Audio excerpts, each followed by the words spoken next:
Hello everyone. Ngayon naman guys ay panoorin natin yung reaksyon ng mga vloggers na kinasuhan ni Risa Hontiveros na nagpalaganap daw ng disinformation. Grabe no? Pag nagko-comment ka ngayon, pag nagre-react ka, disinformation na kaagad, nakakaloka, nagpolitika ka pa day kung ayaw mo palang, alam mo yun, pag-usapan, no? Naku, talaga ito guys, panoorin natin. Pagtanggol Valiente. Hinding-hindi ako papayag sa ganitong mga pagsisinungaling, mga mapapanganib na pagsisinungaling, lalo na ang tinarget ay hindi lang ako. Ang tinarget ay ang mga witnesses, ang tinarget pati mga staff ko, tinarget ang Senado mismo. Pinaiimbestigahan din ng senadora ang isang dosenang vlogger na naging disinformation channels daw ng videos. Kabilang dito ang dating press secretary ni PBBM na si Trixie Cruz Angeles, veteran journalist na si Jay Sonza at sina Sas Sasot, Crisette Chu at Banat Bay. Wala pa raw impormasyon sa kinaroroonan ni Rene. Higit isang linggo mula nang nagpasaklolo siya sa opisina ni Hontiveros matapos umanong dukutin ng KOJC. Na nanalangin pa rin ako para sa kanyang kaligtasan, pero gayunpaman kailangan na niyang magpaliwanag at managot kung bakit siya nagsisinungaling sa mga video. Nagpasaklolo daw, sabi nga ni sabi ni Riza Hontiveros, 1 week, 24 hours or 1 weekend, nakalimutan ko. Parang 2 days before ng video na nilabas na video, nagpasaklulo daw sa kanya si alias Rene kasi dudukutin daw siya ng KOJC. Tapos sagot naman ni alias Rene doon, sinabi ni Riza Hontiveros sa kanyang press conference ay nasusuka na ako sa mga kasinungalingan mo. Hindi ako dinukot ng KOJC, di ba? Ewan ko na lang talaga guys kung anong sinasabi talaga, kung anong tama. No, nakakaloka tong mga pangyayaring ito talaga. Nako, grabe. Video na ito. Sa kanyang complaint affidavit, kunento rin ng senadora na isang araw matapos ang huling mga mensahe ni Rene ay lumabas na ang mga video sa Pagtanggol Valiente Facebook page. 1 day pala. Kaya ngayon, pinatutukoy na rin ni Hontiveros sa NBI kung sino ang mga nasa likod ng account.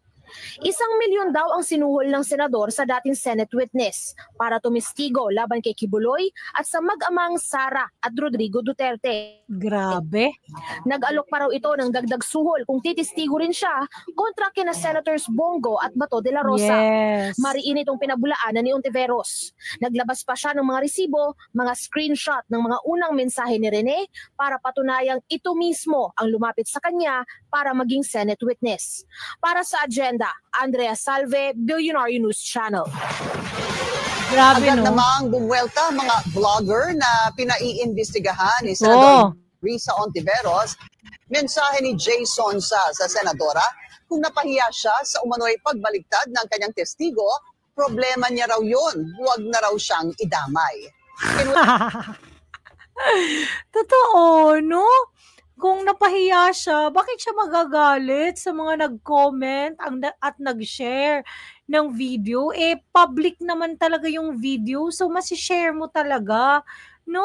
So, tanggalin na lang, di kasuhan nila yung Facebook, bakit may share button doon?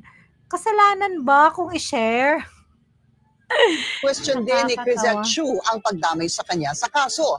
Anya nagpapa-victim lang si Hontiveros at tila balak silang tanggalan ng freedom of speech. Oo, kasi si Kifi Chu, hindi siya nag-share ng video Kaya bakit siya sinama, no?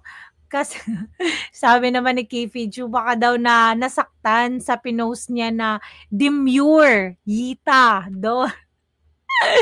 Baka daw nasaktan at saka sa Riza, Tanas. Oo, shinare niya kasi yan, kaya baka daw nasaktan doon si Senator Riza. Para naman kay Sasot, dapat ding idemanda ang mainstream media na mas nauna umanong nagpakalat sa mga sinabi ni alias Rene. Yun! Tama si Sas. 'Di ba? Yung GMA mismo, yung unang nagsiwalat or unang nag-share, nagbalita, mas grabe, sobrang wide ng audience. Mga nasa 18 million yata yung subscriber ng GMA, di ba? Tapos sila hindi kinasuhan. Bakit? Bakit, Senator Risa? Bakit mo hindi kinasuhan yung GMA?